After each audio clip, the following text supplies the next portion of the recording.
विधान परिषदेच्या जागा वाटपावरून शिवसेना भाजपमध्ये खलबतं। शिवसेनेकडून विधान परिषदेच्या 7 जागांची मागणी, मात्र जागा वाटपामध्ये शिंदेंच्या वाट्याला 3 जागा येण्याची शक्यता।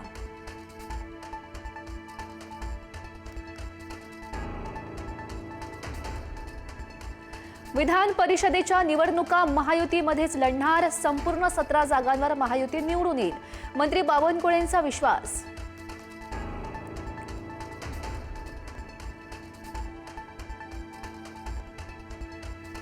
विधान परिषद निवडणुकीच्या प्रश्नावर बोलणं सुनेत्रा पवार यांनी टाळलं। विधान परिषदेच्या प्रश्नावर न बोलताच सुनेत्रा पवार निघून गेल्या।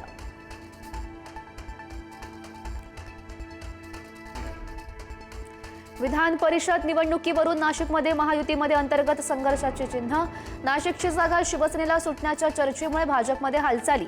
भाजपाकडून स्वतंत्र किंवा अपक्ष उमेदवार देण्याची तयारी सुरू असल्याची चर्चा।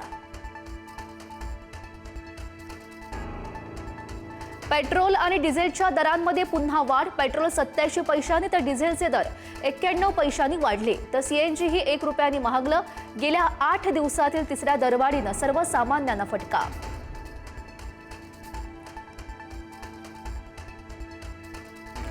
वाशिम बुलढाण्यात डिझेलसाठी शेतकरी रात्रभर रांगेत। डिझेलसाठी शेतकऱ्यांनी पेट्रोल पंपावरच घालवली रात्र। इंधनाच्या टंचाईमुळे शासनाच्या विरोधात शेतकऱ्यांमध्ये तीव्र रोष।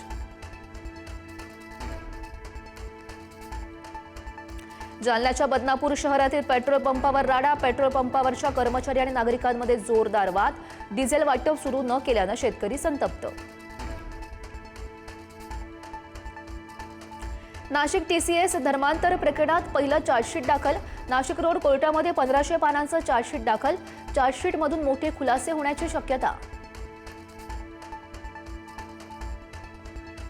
भोंदू खरात प्रकरणात ईडीच्या तपासाला मोठी गती। खरातच्या साथीदाराकडून एका दिवसात 13,50,00,000 रुपये जप्त। जप्त रक्कम अशोक खरातचीच गुंतवणूक असल्याचं स्पष्ट।